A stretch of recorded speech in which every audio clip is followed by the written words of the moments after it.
ഇന്ന് എൻ്റെ ലൈഫിലെ ഏറ്റവും അടിപൊളിയായിട്ടുള്ളൊരു ദിവസമാണ്. വേറൊന്നുമല്ല, ഞങ്ങൾ 3 മാസമായിട്ട് പ്ലാൻ ചെയ്ത ഞങ്ങൾ ട്രിപ്പ് ഇന്ന് സക്സസ് ആവാൻ പോവുകയാണ്. അങ്ങനെ കോഴിക്കോട് റെയിൽവേ സ്റ്റേഷനിൽ നിന്നാണ് ട്രിപ്പ് സ്റ്റാർട്ട് ചെയ്തത്. പോകുന്നത് മഹാരാഷ്ട്രയിലേക്കാണ് കേട്ടോ. 5-6 മണിക്കൂറിൻ്റെ ഒരു ഇടവേളയ്ക്ക് ശേഷം ഞങ്ങൾ മാംഗ്ലൂരിലെത്തി. അവിടെ നിന്നുള്ള ഫസ്റ്റ് ലക്ഷ്യം എന്ന് പറയുന്നത് നല്ലൊരു കട കണ്ടെത്തുക എന്നായിരുന്നു. അതായത് മലയാളി റെസ്റ്റോറൻറ്റ് കണ്ടെത്തുക എന്നായിരുന്നു. അങ്ങനെ തപ്പിപ്പിടിച്ച അവസാനം ഒരു കടയിലെത്തി. ഫുഡൊക്കെ കഴിച്ച് ഒരു 4:30 ആയപ്പോഴാണ് നെക്സ്റ്റ് ട്രെയിൻ ഉണ്ടായിരുന്നത്. അന്നത്തെ ദിവസം മൊത്തം ഞങ്ങൾ ട്രെയിനിലായിരുന്നു കേട്ടോ. അന്ന് കഴിക്കാൻ വേണ്ടിയിട്ട് ഞങ്ങൾ നുറുക്കും ലേസ് അങ്ങനെ കുറേ സാധനങ്ങളൊക്കെ വാങ്ങിയിട്ടുണ്ടായിരുന്നു. അതൊക്കെ കഴിച്ച് കഴിഞ്ഞിട്ട് എല്ലാവരും കൂടിയിട്ട് ലുഡോ കളിച്ചു.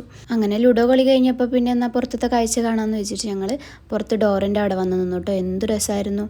അങ്ങനെ ഫോട്ടോസും വീഡിയോസും ഒക്കെ എടുത്ത് അന്നത്തെ ദിവസം അങ്ങനെ കഴിച്ചു. ഒരു 11:30-12 ആകുമ്പോഴാണ് അവിടെ എത്തുന്നത്. പിന്നെ അവിടെ നിന്ന് ഒരു ലോക്കൽ ട്രെയിൻ പിടിച്ചിട്ട് നമ്മൾ ലക്ഷ്യസ്ഥാനത്തിലേക്ക് പോവുകയാണ് കേട്ടോ. ഭയങ്കര എക്സൈറ്റഡ് ആയിരുന്നു, കാരണം അത്രയും ആഗ്രഹിച്ചിട്ടുള്ള ഒരു സ്ഥലത്തേക്കാണ് ഞങ്ങൾ പോകുന്നത്. പിന്നെ ഞങ്ങൾ 4 പേരും ഒരുമിച്ച് ഇങ്ങനെ ഇതുവരെ പോയിട്ടുള്ള ഇത് ഫസ്റ്റ് ടൈമാണ് കേട്ടോ.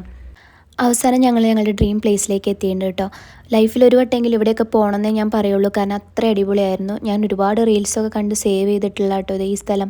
അപ്പോൾ എനിക്കിത് ശരിക്കും വിശ്വസിക്കാൻ പറ്റുന്നില്ല, കാരണം നമ്മൾ ലൈഫിൽ എന്താ പറയുക, ജീവിക്കുന്നതിലൊരു അർത്ഥം ഉണ്ടെന്നൊക്കെ തോന്നുന്നത് ഇതുപോലത്തെ ഓരോ സ്ഥലത്തൊക്കെ പോകുമ്പോഴാണ്. ഞാൻ ശരിക്കും ഹാപ്പി ആയിരുന്നു, കാരണം ഇവിടുത്തെ ഓരോ സ്ഥലങ്ങൾ പിന്നെ നമ്മുടെ മനസ്സും ശരീരമൊക്കെ നിറയും കേട്ടോ. കാരണം എന്തെങ്കിലും സങ്കടവും കാര്യങ്ങളൊക്കെ ഉണ്ടെങ്കിൽ നമുക്ക് പെട്ടെന്ന് ഇതൊക്കെ പോയി പോകും, കാരണം അത്ര അടിപൊളിയായിരുന്നു ഗൈസ്.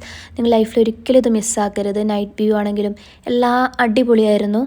അങ്ങനെ അന്നത്തെ നൈറ്റ് ഡാൻസും പാട്ടൊക്കെ ആയിട്ട് അങ്ങനെ തീർന്ന് നെക്സ്റ്റ് മോർണിംഗ് നമ്മളൊരു 6:30 ഒക്കെ ആയപ്പോൾ അടുത്ത സ്ഥലത്ത് പോവുകയാണ് കേട്ടോ കാണാൻ വേണ്ടിയിട്ട്. അപ്പോൾ അങ്ങനെ കോടയൊക്കെ നിറഞ്ഞ് നമുക്കൊരു ഉന്മേഷക്കുറവൊന്നും ഉണ്ടായിരുന്നില്ല, അടിപൊളിയായിരുന്നു.